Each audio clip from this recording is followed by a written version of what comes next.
All right, and welcome to this episode. I'm very excited. I have one of my clients that I've been working with for several weeks, and we're going to just talk about our experience. Welcome, Jenny, to the podcast. Thank you. I'm very excited to be here. If you're listening to this and this is the first time that you've listened to the podcast, I'm Coach Steph, registered dietitian, personal trainer, mindset transformation coach, and I have a 16-week program called the Fit Figure Formula. And what I do is I help my clients really understand their nutrition. And this is very important because I don't like to restrict people's food in terms of like meal timing or carbs. Most of the time, people, when I say I'm a dietitian, they're like, oh, they're hiding cookies. And I'm like, there's no really reason to hide cookies. It's fine. But I teach my clients a simple process. And Jenny has done amazing in our coaching sessions. And I just wanted her to come on and share her experience. Tell Yeah. us more or less a little bit about you personally, and then we can kind of get into what's been most helpful. Yes. So yes, first and foremost, I am a mom. I have two boys, 10 and 12. And they're sports boys, soccer boys. So I'm a soccer mom. So my schedule is quite hectic. I work full time, work from home a couple of days a week, but I'm in the office 3 days a week.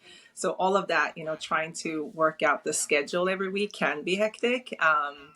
I am someone that likes to organize, so my friends will always laugh at me.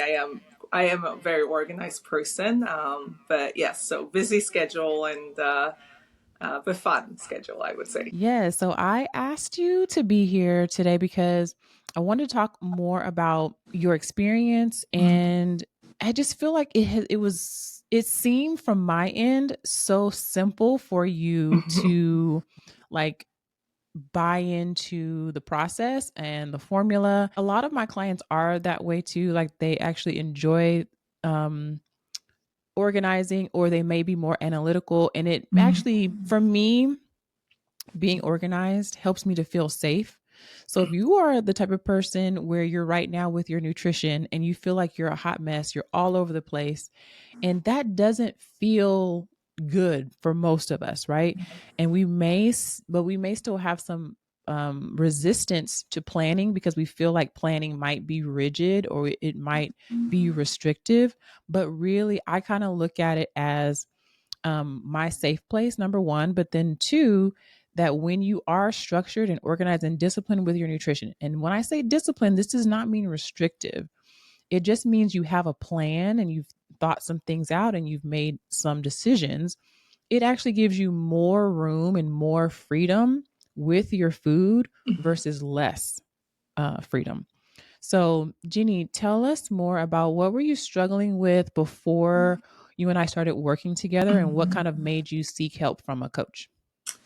I think I wasn't sure what wasn't working for me, but I had ideas that maybe it was that my portion control wasn't right, or maybe I wasn't eating the right kind of mixture of food, so to speak, or balance of food, because I was pretty consistent with working out. And I would say that I eat somewhat healthy-ish foods most of the time, but I just didn't see it on the scale. So I felt like I just kept getting bigger and bigger.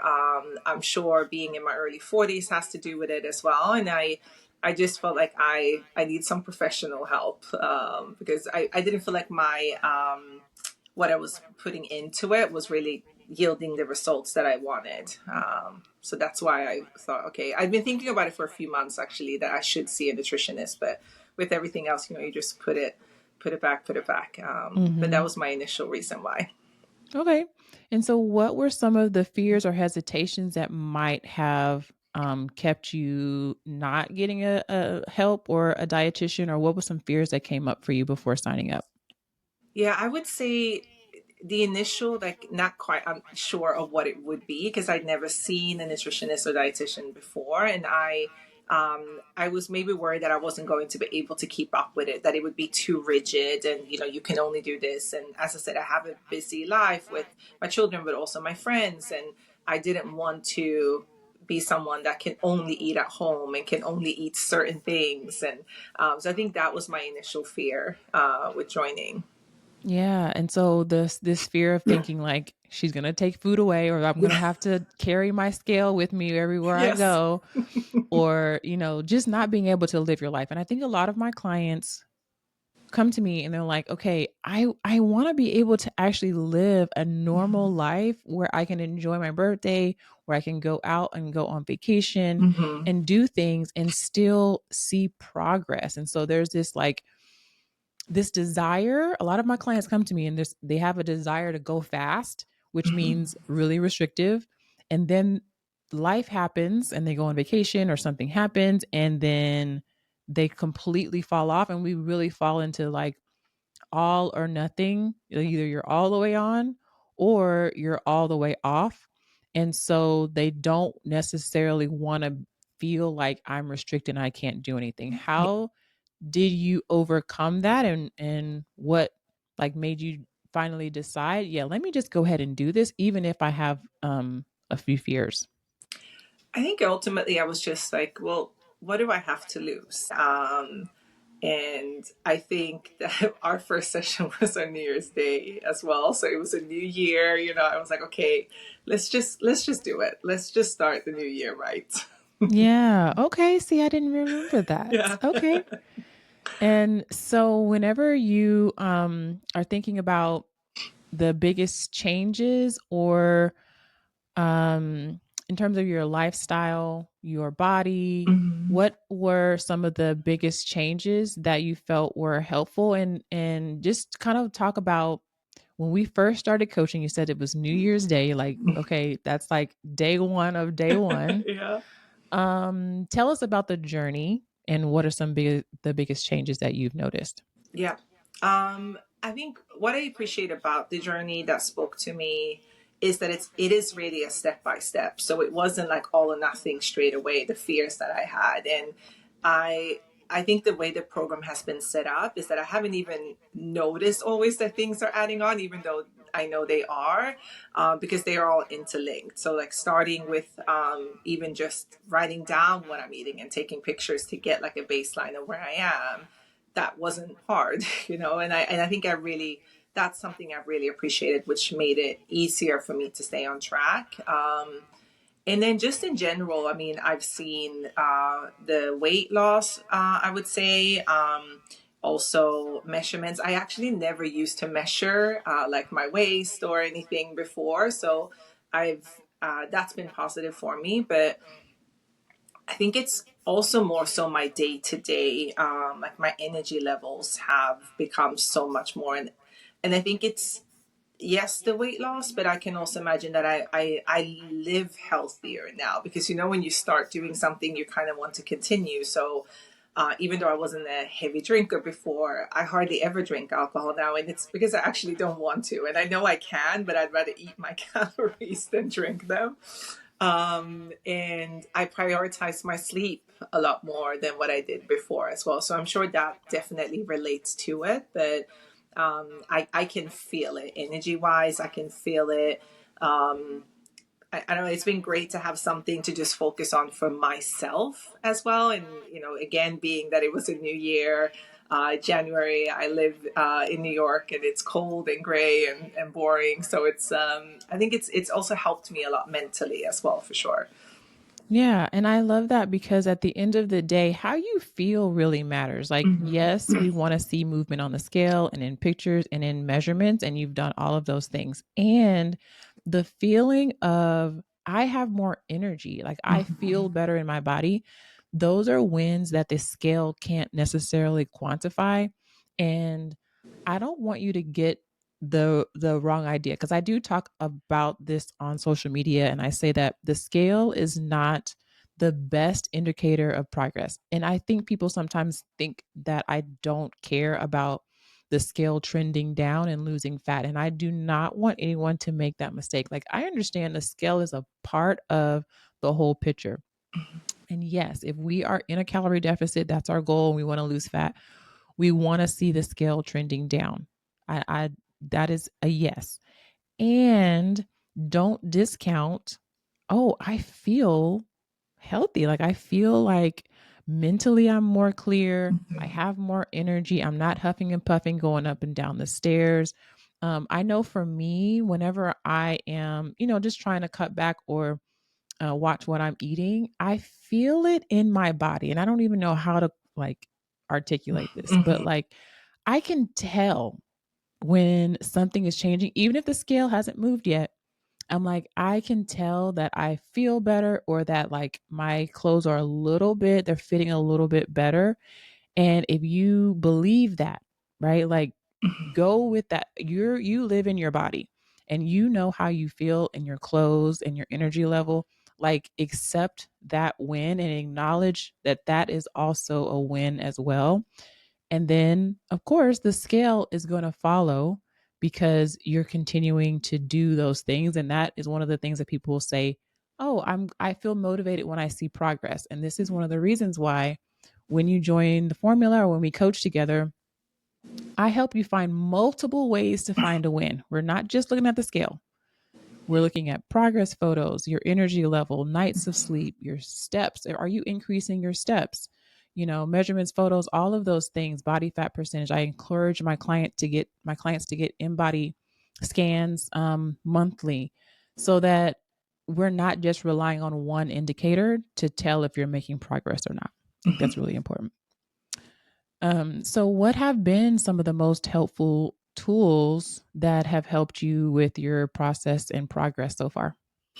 Um, the planning for sure, but even if we go back to the beginning of building my meals in the right way, because I didn't feel like I had to change a lot what I was eating, but I realized that some days I was eating way less than what I should maybe for breakfast. And no wonder I was starving by lunch and then just eating anything and having larger portions. So I think for me, it's been the portion control, but also building my meals in a better way so that I can feel less hungry, not really feel hungry throughout the day. Definitely eating, I try to eat something every 3 hours or so. So pre planning and packing my snacks. And again, not trying to get to the point where I'm starving because at those times that's when I will just eat whatever is available as most of us do. So I think the planning, but more so snacking or eating something every 3 hours have been, I would say, life changing for me. And then the portion control as well of just kind of realizing that okay, so I that pasta that I got at the restaurant, like getting the container as soon as the food arrives and putting half in the container, I didn't need the other half, and now I actually have lunch or dinner for 1 or 2 days as well. I think that's been helpful because I love food. I'm the type of person that I will eat even when I'm full because I just love the taste of food and eating food. So those the snacking, the kind of preparation, and the meal portion size have been the biggest game changers for me. Yeah, and I was actually going to ask you about like your relationship with food Hmm. and how it's changed. So would you say that what you just mentioned is related to like how you're relating to food now and talk about like how your relationship to food has changed? Yeah, absolutely.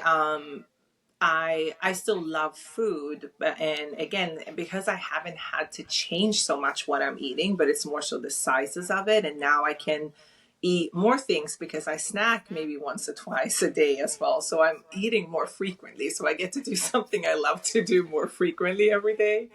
And then just being in that mindset, and again the planning part, because in the past when I would leave work to go and get my kids to soccer practice, I wouldn't really plan to eat a snack at that time, and then by the time we come home for dinner we're all starving, and I would eat takeaways so much more often because there was just no time. But now because I am snacking, I don't feel that starving sense. And then I also meal prep, even like for my kids, that they eat the same things that I do, and it's also cheaper to do it that way.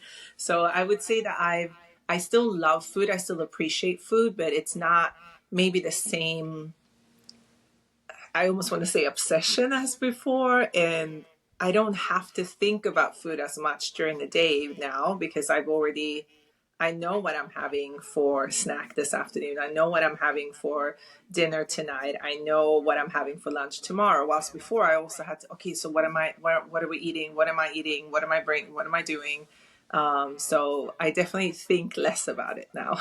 That's really interesting because I think that people avoid planning, and planning is thinking about your food. hmm But then if you do make those decisions, and when you're making the decision ahead of time and you're pre-planning, your best self is showing up to the table, and you're Yeah. able to like actually plan things that are going to help you reach your goal versus throughout the week. Now you have to think about multiple times, multiple touch points of thinking about what I'm going to eat.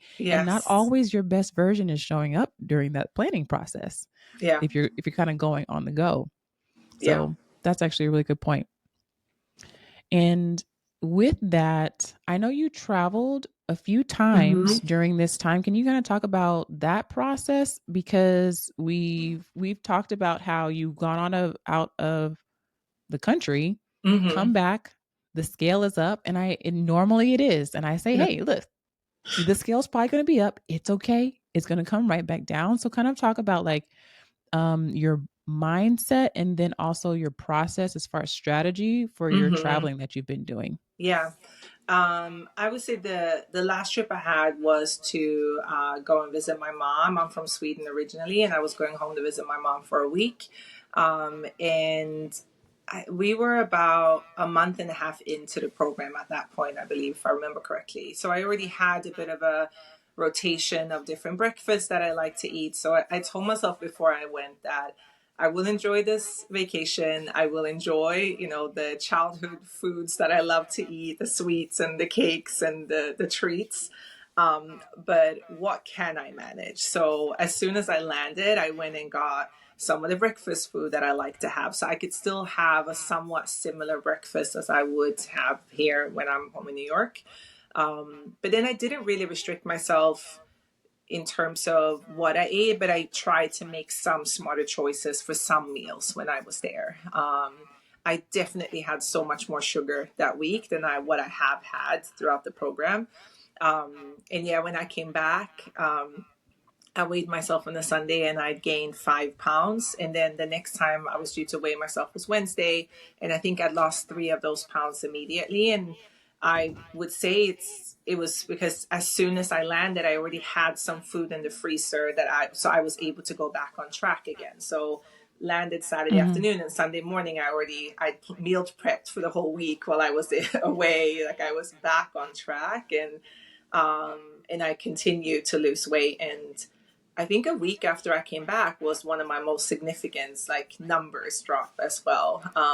And that to me was really okay. Wow, this is working. Like I can still have a life. I can go on vacation. Like I wasn't eating burgers for every meal, but I enjoyed my time away.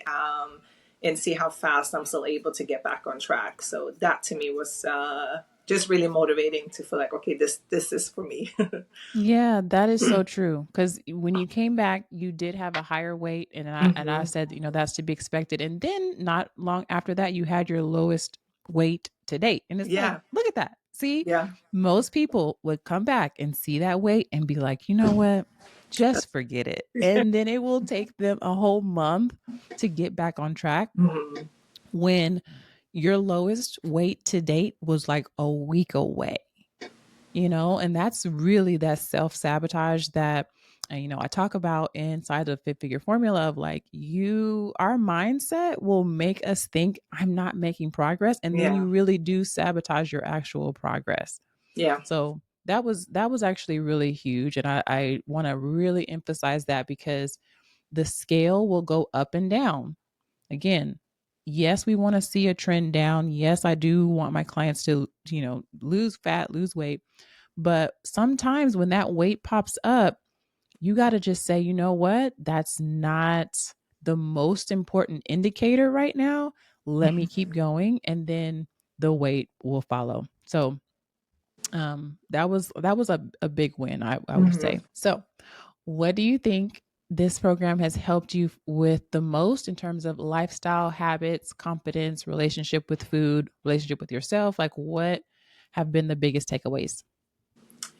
Um, I think the fact that I used to always tell myself, I used to think that I'm not good at losing weight, or I'm just that type of person that maybe don't fully know what I'm eating, or I can just eat whatever I want and still maintain a healthy weight. Like that's just not who I am. And I realize now that that kind of self sabotage that you've spoken about, I was doing that to myself. And now I can see that no, I can also lose the weight that I want to lose, but still enjoy my life. There have been times when I've still had to set some boundaries. Like for instance, if I'm used to drinking alcohol when I go out with friends, but if I don't want to do that anymore, then I don't have to do that. And sometimes that could be difficult if you have certain relationships where not that you're forced to do it, but that's just part of what you do. It's like if you go to the beach, you want to lay in the sun. And like if you hang out with this friend, you want to have drinks. But I haven't noticed that I've enjoyed those moments less just because I'm not drinking. And I do think it's because I've still been able to plan in those meals appropriately. I don't eat out as much as I used to, so that helps. But I think that's been the biggest learning for me, that I can maintain and I can control what I eat and my weight, and it's not the other way around. Yeah. And it's really a lifestyle. I feel like whenever I look at your meal planning, like right now, you really don't need my help necessarily to like hit your calorie goals, your protein goals. And you seem really confident with like pre-planning, sticking to your Mhm. plan, and you've been able to see progress. So I just want to say thank you so much for coming and Thank you. sharing your experience. Thanks for having me. And if you are listening to this and you know that you want help and getting your hot mess nutrition together without restriction, without cutting out a meal time or cutting out carbs, you still want to go on vacation and still see your lowest weight ever, you should apply to join the Fit Figure Formula. I'd be happy to help you. You can go to the show notes and click on the link to apply. And I'll see you guys on the next one. Thanks for listening. Thanks for listening to the Fit Figure Formula podcast. If you're new here and you're struggling with your fitness journey, I invite you to take a super simple next step. Click the link in the show notes for a free training. If listening to this podcast has been helpful, imagine being inside the Formula Coaching Program. You can apply for coaching with the link in the show notes. I hope to see you inside.